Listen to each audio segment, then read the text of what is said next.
Irmãos e irmãs, eu venho trazer para vocês aqui uma questão que estava falando com o Frater. Não vou falar o nome dele, né? Até por protocolo da ordem de deixar o nome sem falar o nome das pessoas, né? Como vocês sabem. Então ele me mandou uma mensagem até no WhatsApp perguntando assim: boa noite, mestre, tudo bem com o senhor? Eu falei: boa noite, tudo certo.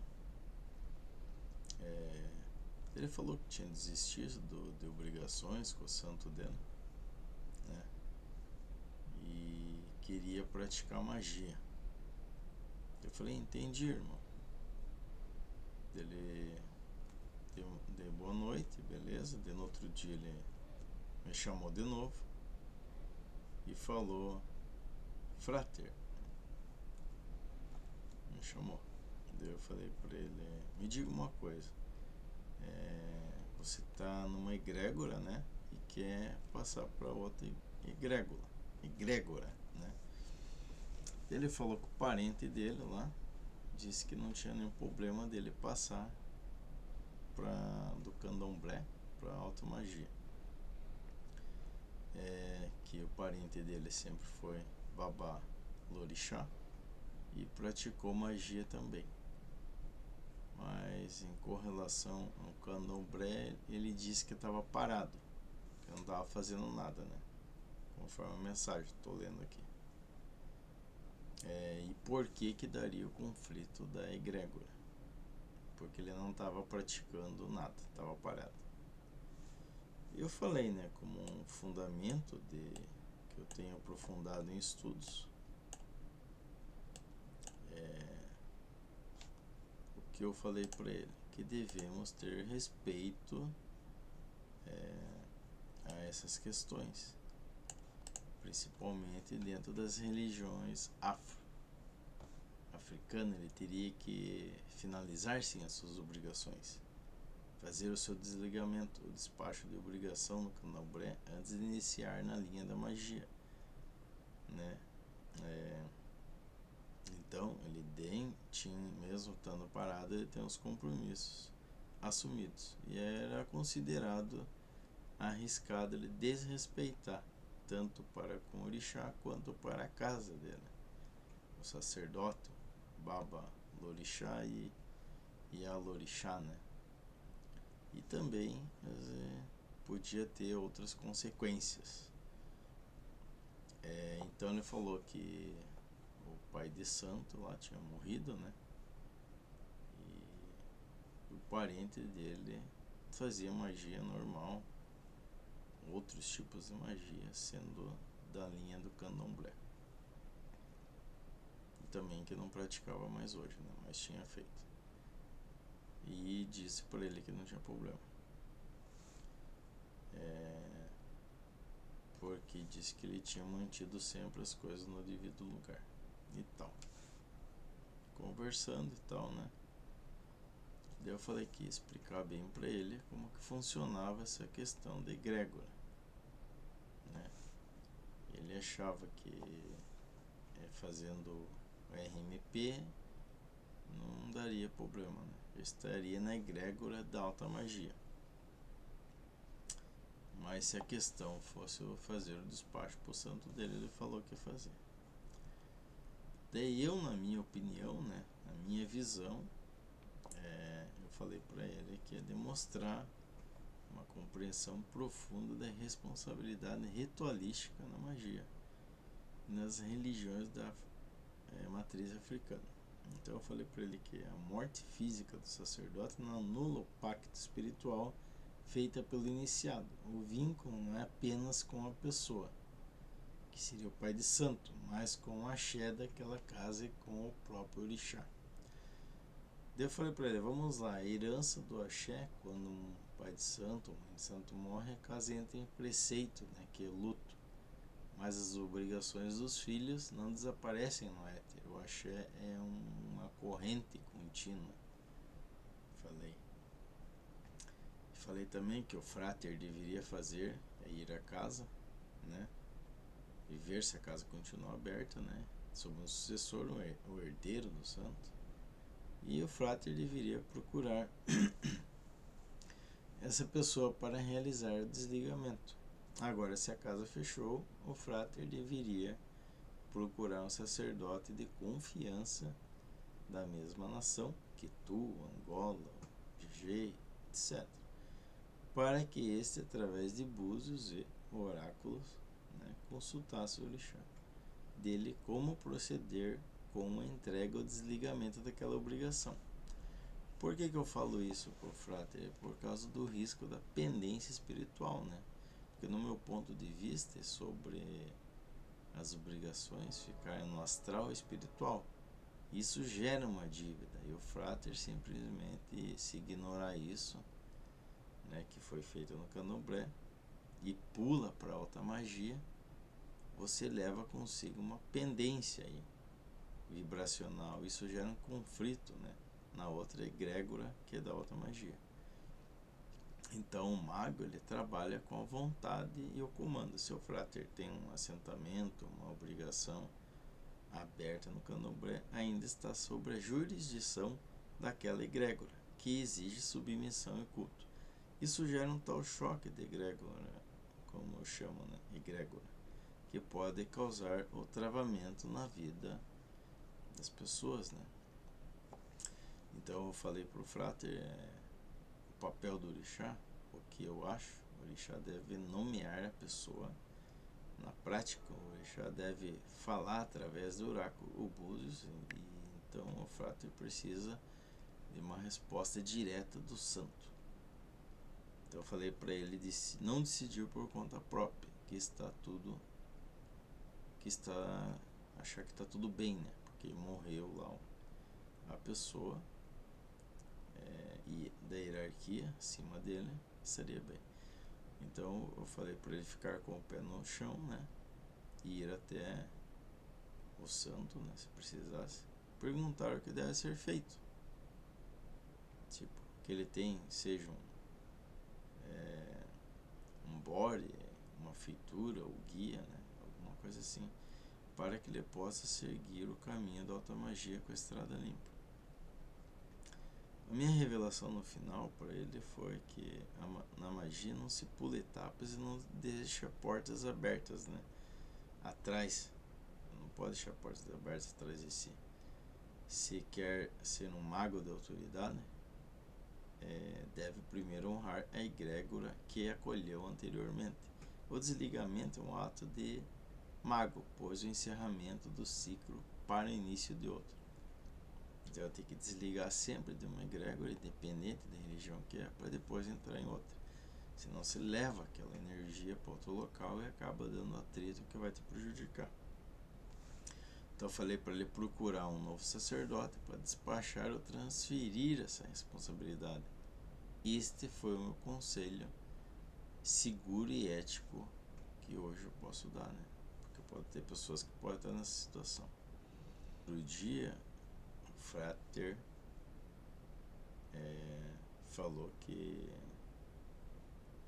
não estava, que ele não tinha escolhido, alguma coisa assim, o candomblé. Ele falou que desde pequeno deixou claro que ia ser um bruxo ou mago.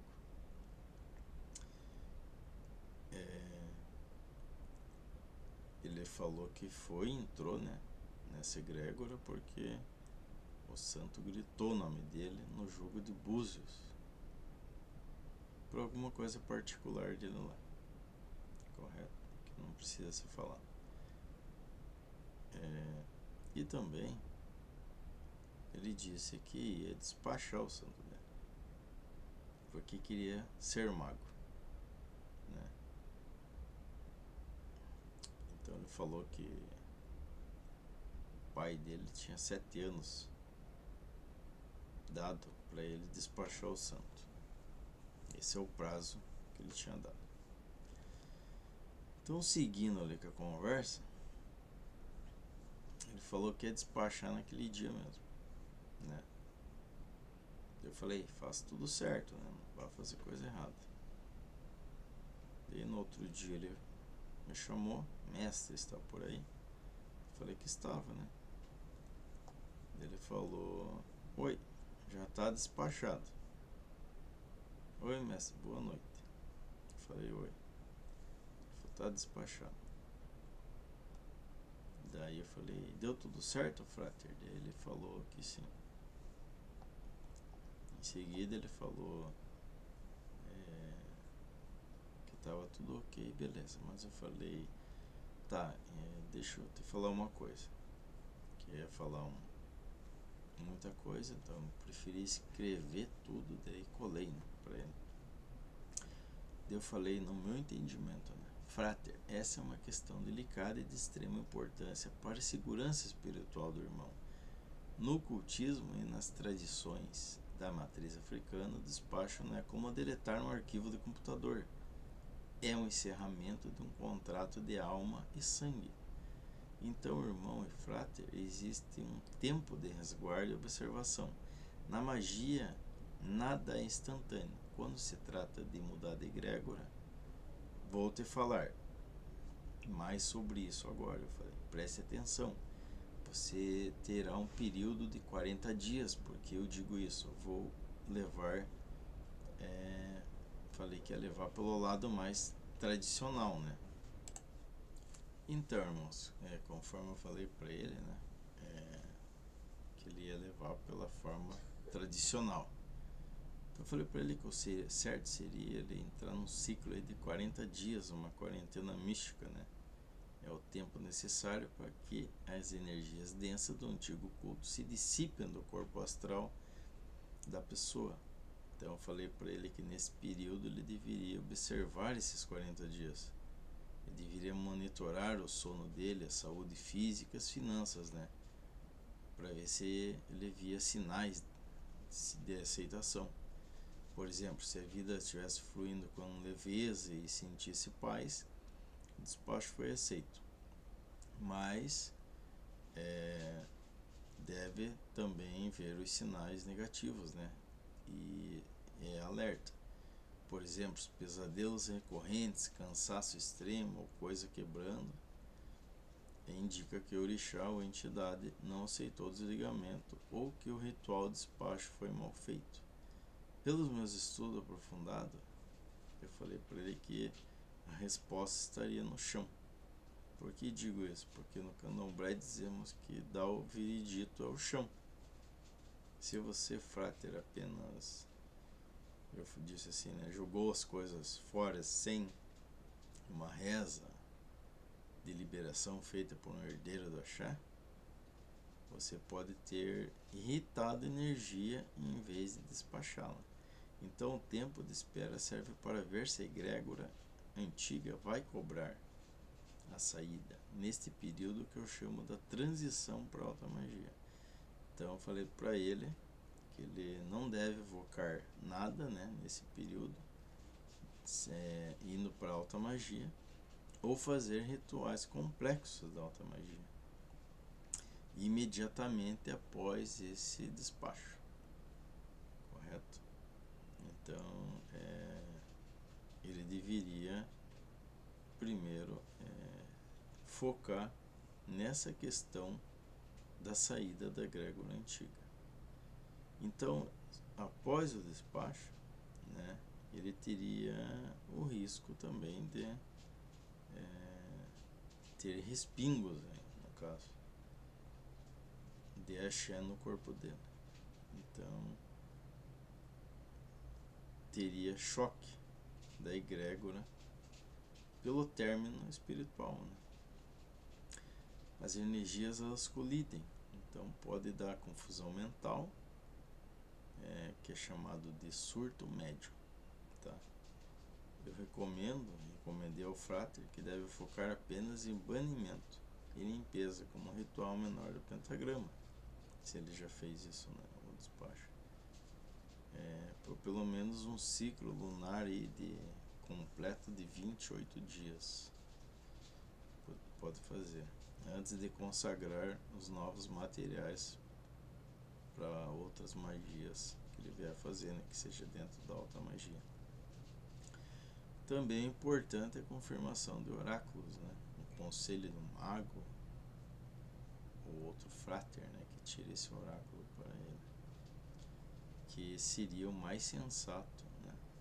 E passar por um período também, a sensatez seria de 7 e 21 dias do despacho.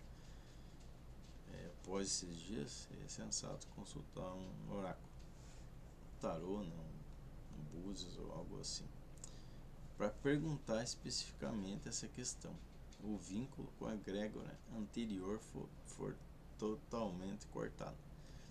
Então essa consulta seria essa pergunta. Eu teria que fazer essa pergunta. E no meu ver também, eu falei para ele, fazer isso já de repente, sem seguir esses ciclos de 40 dias e nesse período aí de 28 lunares e depois de 7 a 21 para fazer a pergunta, seria uma atitude apressada, né? Já sair e já para outra magia. Isso iria levar ele à derrota. Então, se ele quer entrar na outra magia com autoridade, ele precisa estar vazio da energia interior. Entrar com pressa mostra que ele ainda estava agindo pela emoção. E seja qualquer outra magia que ele fosse trabalhar, não tolera amadorismo emocional. Então tem que ter a ciência do que está fazendo, não é na emoção que você vai atingir o teu objetivo.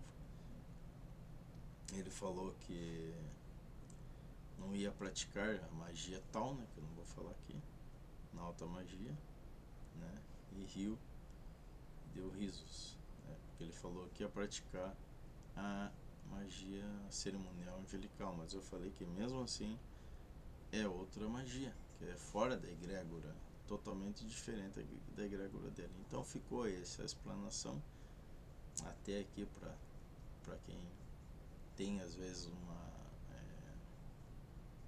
dúvida quanto a essas questões. Por isso que muitos se estrepam, né? Sai de um lugar, vai para o outro e por que não dá certo? Porque não sabe desvincular essas energias, fazer as entregas corretas, né? Se desligar, porque aquele local te acolheu, você quer ir para outro, porque não sei, não está contente, ou já veio de outro sem desligamento, veio para aquele local e continua a mesma coisa a vida da pessoa. Então, porque não seguiu os alinhamentos, os caminhos corretos, e só vê se estrepando. Então, deve seguir esses ensinamentos e orientações para que não venha ter problemas. Então, deixo aqui um fraterno abraço a todos e até a próxima.